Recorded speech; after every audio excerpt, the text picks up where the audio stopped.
What is free fall? Take your physics notebook and standing up, just drop it to the floor.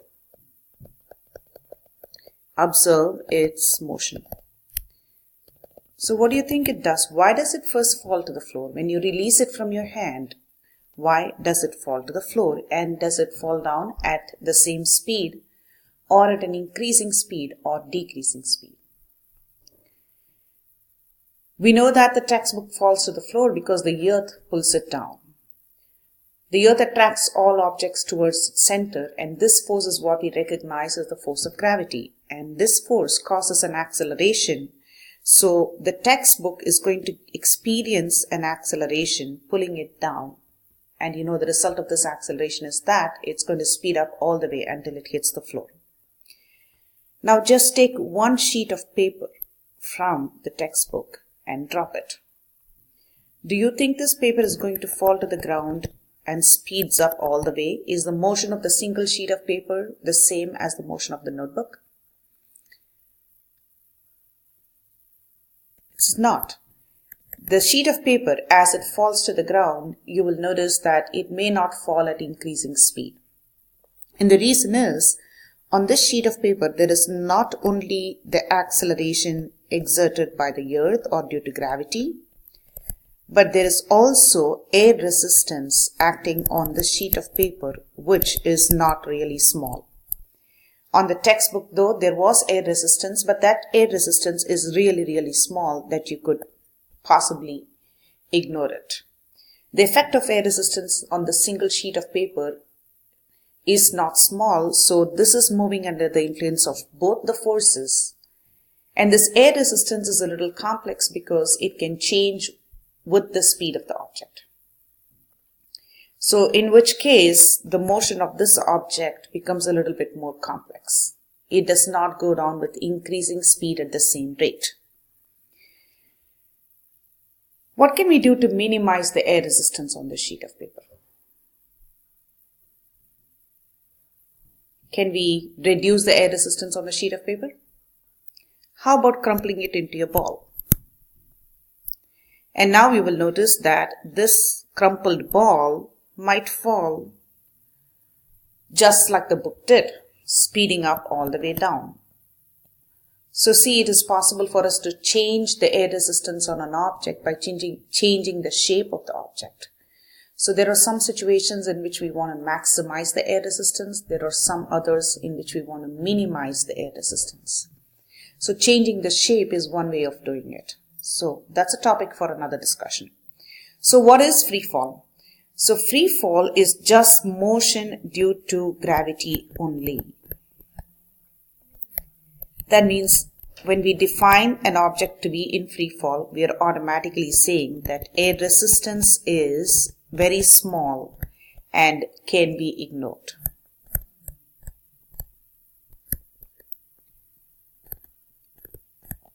So if we eliminate air resistance, then would all objects accelerate at the same rate as they fall down?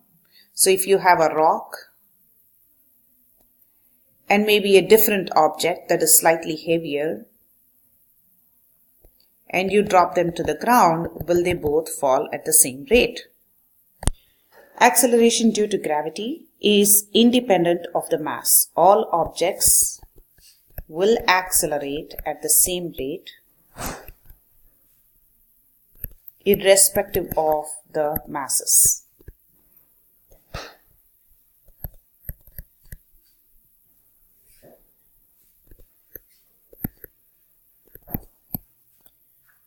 And at what rate is this acceleration? So we call this as acceleration due to gravity and denoted by the symbol lowercase g. So g represents acceleration due to gravity. G on the earth, on the surface of the earth, does vary with latitude and a little bit with altitude and depth, and also with rotation, but we can safely assume that at a given place, the value of G is fairly constant, and that constant on earth for all our problem solving is going to be taken as 9.81 meters per second square.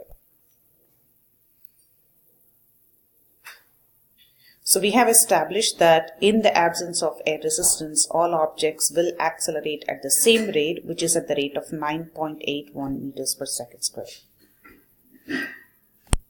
So for any falling object, acceleration is going to be the acceleration due to gravity, but because it is in the downward direction, we can write A as negative G, which is negative 9.81 meters per second squared.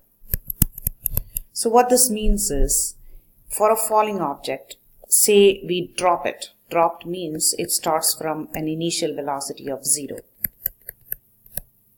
So you just release it from rest. So after 1 second, its velocity would be negative 9.81 meters per second. After 2 seconds, its velocity would be twice this, because every second it increases its speed by 9.81, and so that would be about 19.62 meters per second. And after 3 seconds, its speed would be 3 times 9.8, because every second it keeps increasing its speed by the same amount, which is roughly about 29.43 meters per second. So how do we solve problems in free fall? Because free fall is constant acceleration, you can solve problems in free fall by just using the 4 equations of motion that you did earlier.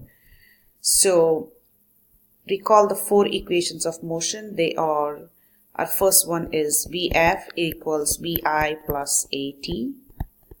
The second one is the average velocity, which is delta x is Vi plus Vf over 2 times time. Your third equation is the displacement time equations, which is delta x equals Vi delta t plus A delta t squared over 2. And the fourth one is your final velocity timeless equation, Vf squared equals Vi squared plus 2A delta x. So you can use any of these 4 equations by just replacing A as negative 9.81 meters per second squared.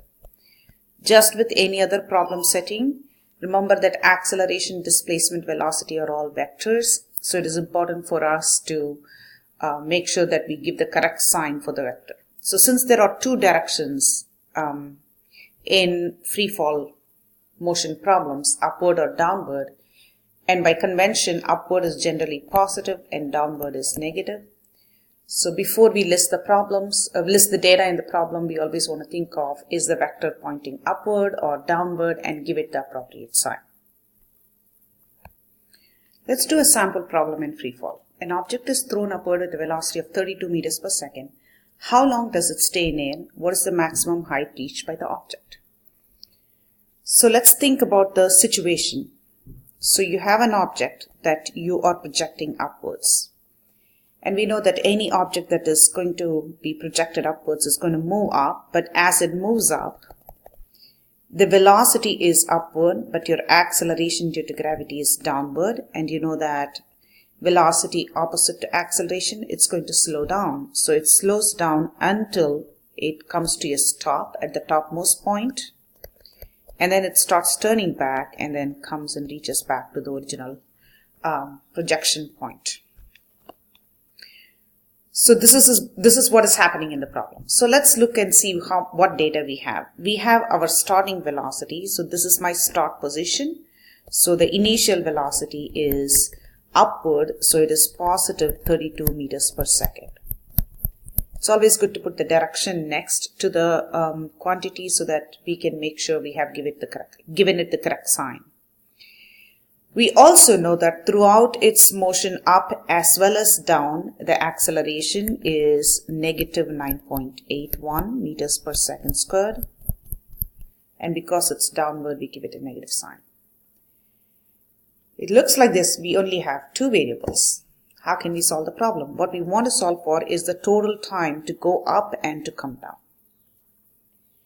Well, since we know that the velocity at the topmost point is 0, how about we first solve for the time taken to just go up alone? So let's make this our final point. So this becomes our final velocity. So we can set the final velocity as 0. And remember, this is at the topmost point. That means I can only solve for the time from here till here, because this is what I set as my final velocity. So let's solve for the time. What is the equation that has this combination of variables? We know Vf equals Vi plus A delta t. And if you substitute, you will have 0 equals 32 plus negative 9.81 times delta t. And if you solve for delta t, you will get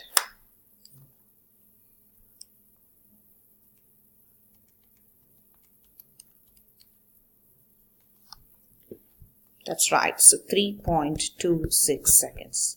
But remember, this is only the time taken to go to the top.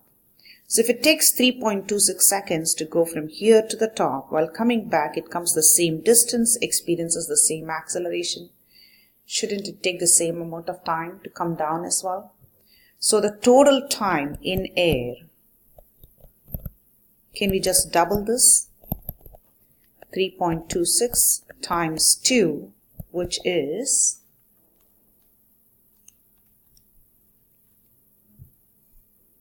6.52 seconds. So this is the total time it stays in air. Now let's try the second part of the question. What is the maximum height reached by the object? So that means I want the height from here till here. This is the height that I'm talking about.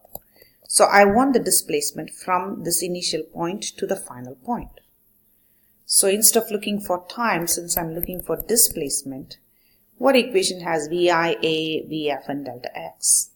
We can do this equation, VF squared equals VI squared plus 2A delta x. So my final is again 0 equals, my initial is 32 squared plus 2 times negative 9.81 times delta x. Solving the math,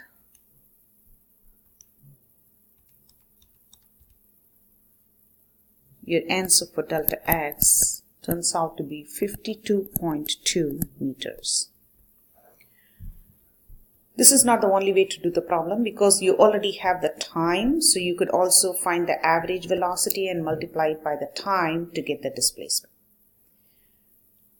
So the general idea behind free fall problem solving is to use one of the equations of motion to solve for your variables, but keep in mind you have vector quantities, so correctly represent them with their signs. And also make sure that you have the initial and the final determined depending upon what time interval you're looking at the object.